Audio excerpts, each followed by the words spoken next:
السلام علیکم، welcome to our شو۔ آج ہم جس موضوع پر بات کرنے والے ہیں وہ ہے فال of Dhaka 1971۔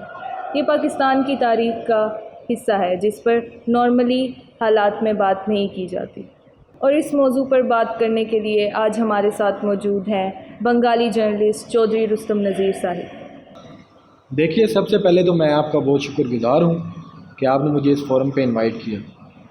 December 1971 fall of Dhaka کے جو ایونٹس ہیں ان کی طرف بعد میں آتے ہیں، لیکن جو یہ تاثر پایا جاتا ہے کہ ایک دم سے نہیں ہوا، بلکہ اس کو کچھ عرصہ لگا تھا۔ یہ کہنا چاہیے کہ پچھلے 23-25 سال کی پوری کاوش تھی جس میں ہمیں یہاں تک پہنچایا گیا۔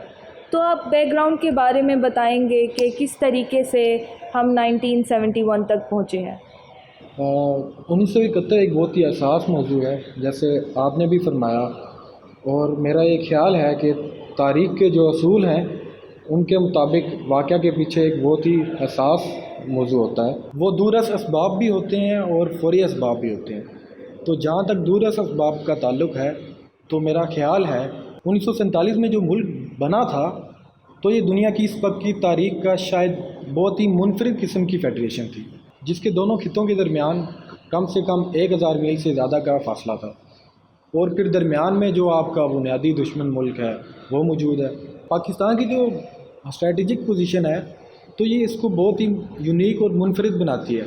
تو میرا خیال ہے کہ اس فیڈریشن کی بقا کے لیے کوئی منفرد اقدامات کی ضرورت تھی۔ تو یوں سمجھ لیجئے، اور میں اکثر کہا کرتا ہوں کہ ایک مشترکہ خاندانی نظام میں رہنے کے لیے تو جو 2+2 4 کا اصول لاگو نہیں ہوتا، اس میں 2+2 7 بھی ہو سکتا ہے، اور خاص طور پر جتنا زیادہ جو با اختیار ہوگا اتنا ہی زیادہ ذمہ داروں میں بھی اضافہ ہوگا۔ تو بدقسمتی پاکستان جب بنا ہے، اس حوالے سے میرا یہ خیال ہے کہ آج کی نسل کو خاص طور پر یہ جاننے کی ضرورت ہے کہ پاکستان کے بننے میں اور اس کی آبیاری میں 2 قومی نظریے کے ارتقاء میں جتنا کردار بنگالی مسلمانوں کا ہے، شاید ہی آج ہم اس کا تصور بھی کر سکتے ہیں۔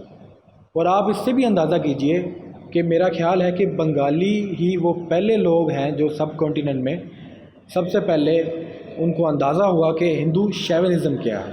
اس لیے 2 قومی نظریہ میں آپ مجھے کہنے دیجئے کہ جنم بھی بنگال میں لیا ہے، اور یہیں سے آگے اس کا پھیلاؤ ہوا ہے۔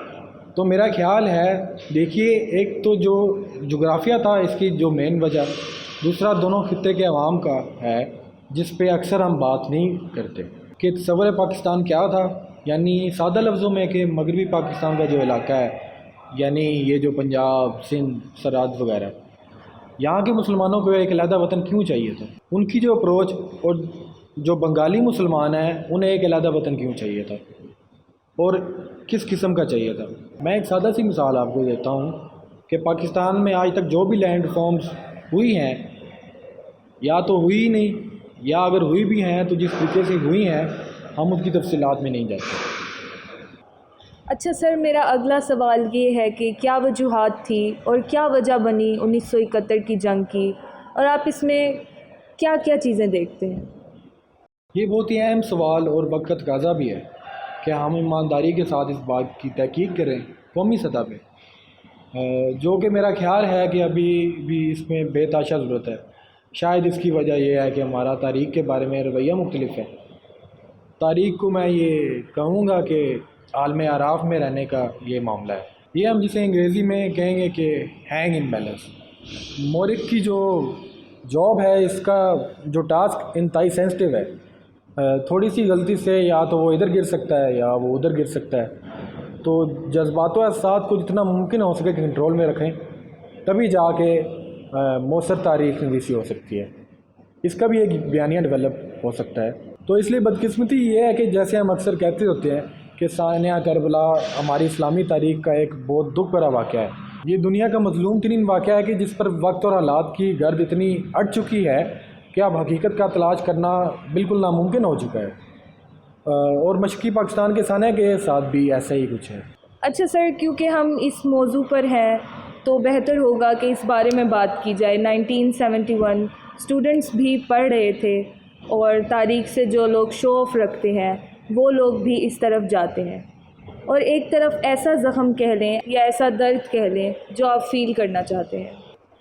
دیکھیے ہمیں اس کے لیے بیک گراؤنڈ میں جانا پڑے گا کہ جب 1965 کی جنگ ہوتی ہے جس میں بھارت کو عبرتناک شکست ہوتی ہے، اور اس نے اس کے بعد اوپنلی کہا تھا کہ میں اس کا بدلہ ضرور لوں گا، تو اس نے بدلہ لینے کے لیے اس کی تمام تیاریاں مکمل کر لی تھی، اور ہم لوگ جو ہیں جنگ کے بعد ریلیکس ہو گئے تھے، ہماری پوری قوم، اور جیت کی خوشی میں پڑ گئے تھے، اور جو کہ یہ ایک ایسی وار تھی جو کہ آپ سمجھ لیں سب اس کو ایڈمٹ بھی کرتے تھے کہ ایک نہ ایک دن یہ ہونا ہی ہے، اور پھر اس کا جواز ہم نے ہی پیدا کیا کہ جب 70 میں الیکشن ہوتے ہیں، جب مجیبر الرحمان کی پارٹی اس نے 160 ووٹ لیے، that was the largest vote, اور جو پیپل پارٹی تھی جس کو 80 یا 82 ووٹ ملے، شیخ مجیبر الرحمان انڈیپینڈنٹلی حکومت بنا سکتا تھا۔ آپ کو شاید یاد ہوگا کہ جنرل یحییٰ نے خود کہا تھا کہ پاکستان کا اگلا وزیر اعظم شیخ مجیبر الرحمان ہوگا۔ اس کا مطلب یہ ہے کہ جنرل یحییٰ واز سنسیئر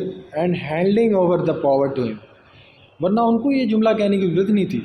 لیکن اس کے بعد آہستہ آہستہ جب معاملات بگڑے تو ذوالفقار علی بھٹو نے جنرل یحییٰ کو موٹیویٹ کیا، اور لارجسٹ پارٹی کو پاور میں دینے کے بجائے انہوں نے جنرل یحییٰ نے آپریشن سرچ لائٹ شروع کر دی تاکہ فوج کے ذریعے ان کو قابو کریں، اور شیخ مجیبر الرحمان کو گرفتار کر لیا، اور اس قسم کی جنگ شروع ہوگی جس میں انڈیا کا بہت بڑا کردار رہا ہے۔ اس میں انڈیا موقع تلاش کر رہا تھا۔ اصل میں دیکھیں جب دشمن کہیں یہ شکست کھا رہا ہوتا ہے تو اس کے لیے انٹرنیشنل بارڈر اصول اور قوانین کچھ اہمیت نہیں رکھتے، یا آپ کہہ لیں کہ گھر میں گھس کر آپ مار رہے ہیں۔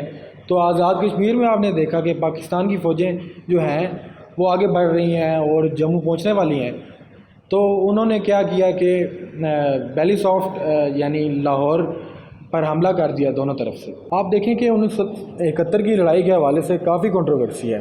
ایک تو یہ کہ لوگوں کی معلومات نہیں ہے، دوسرا آج تک جتنی بھی کتابیں لکھی گئی ہیں اس میں رائٹرز نے اپنی کہانی بیان کرنے کی کوشش کی ہے کافی حد تک، لیکن اپنے تجربہ سے کنکلوژن ڈرا کیے ہیں، اور جو حقیقت ہے وہ یہ ہے کہ آپ نے سنا ہوگا کہ ہمارے 93,000 سولجرز نے سرنڈر کیا، جبکہ 93,000 نہیں تھے، بلکہ جو فوجی تھے وہ 22,000 یا 23,000 تھے، جس میں اسکاؤٹس بھی تھے اور پولیس کے سولجر بھی تھے، اور انڈیا نے ڈویژنلی حملہ کیا تھا۔